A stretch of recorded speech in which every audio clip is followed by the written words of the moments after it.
back to Book of the Nerd. My name is j.o.young, and today I'll be reviewing Batgirl, Graveyard of Words and Bones. Let's get started. So I picked up Batgirl in my last new release day video, and pretty much what caught my attention was this cover right here, with her fighting a dragon, and I was like, is she really fighting a dragon in this story? And so when I looked inside, as you can see, yes, she really is fighting a dragon. So I had to definitely pick up this story. The story is a two-part story. It starts in issue 43 and then it ends in issue 44, but there is a cliffhanger in issue 44. One of the characters named Jason, you don't really find out the answer to that story in issue until you read issue 45. But 45 does start a new story.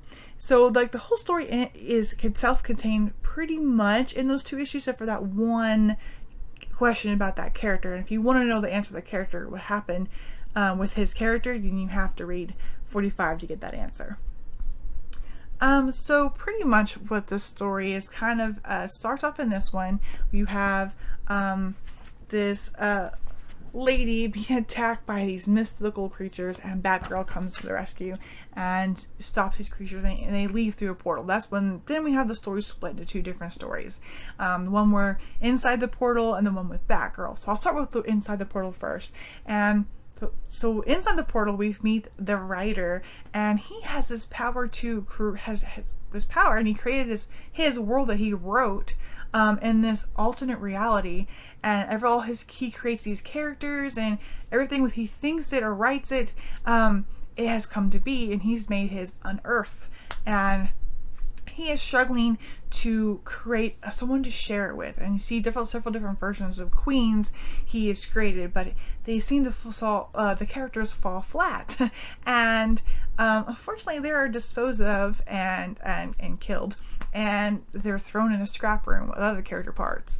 And his character that he created, his servant, tells him maybe he should piece them together to make the best character. And he says, oh, I would have a problem writing women characters. I need my editor. And then he talks about how his editor was the one who got away, and how he loved her, and how she always pushed him, and he always did his best work when he worked with her, and how much he loved her, and he wanted her to share his kingdom with. So then they go on the search for her.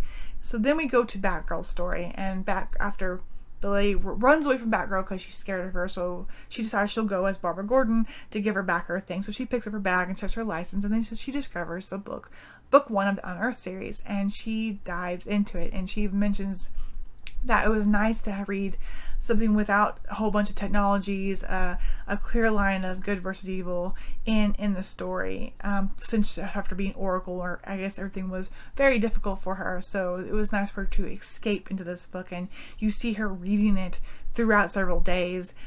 Even see her go to the library and check out the other books in this series, and then this other guy named Jason who keeps trying to ask her out on a date. She keeps putting him off because she doesn't really want to deal with that right now, and she's just rather just live in the book series. So then we kind of come to the point where the two-part story collide, where the writer and Batgirl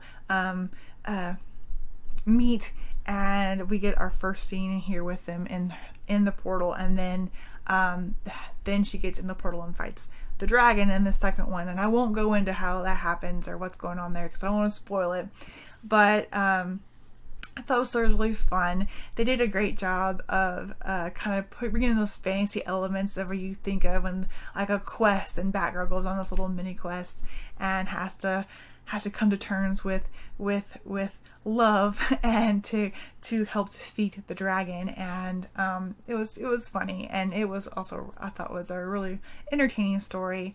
In it, Batgirl is struggling with the decision does she go out with Jason, or does she wait because the possibility of a future with Dick Grayson. So she's stuck in that turmoil of deciding what she wants to do with her life. And this story kind of helps in a fun way have her come to terms of what she wants to do, and by really fighting a dragon to figure out what she wants to do with her life. So it was fun. The artist did a great job of drawing the action scenes and the dragon, how he's bigger and larger than life, impossible to beat dragon, and the heroic swords and the different costumes. They did a great job with it, and the different characters in the Unearth portal. Overall, it was a good story. It's a short read, just two issues, but it was a story.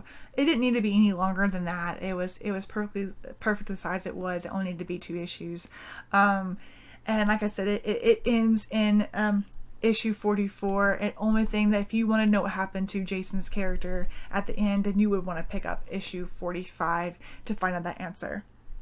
Overall, I rated it a solid 3 stars. I liked it. It entertained me, and I can't get enough of dragons, and how can you not resist reading a story with Batgirl fighting a dragon, right? And so, yeah, it was a lot of fun. Let me know if you guys have read this story, and if you were entertained as much as I was in it, or do you have a weakness for dragons and stories like I do? Also, let me know of any other reads I should pick up, anything exciting that I might like with dragons in it. I would love to know. And I'll talk to you guys next time. Bye!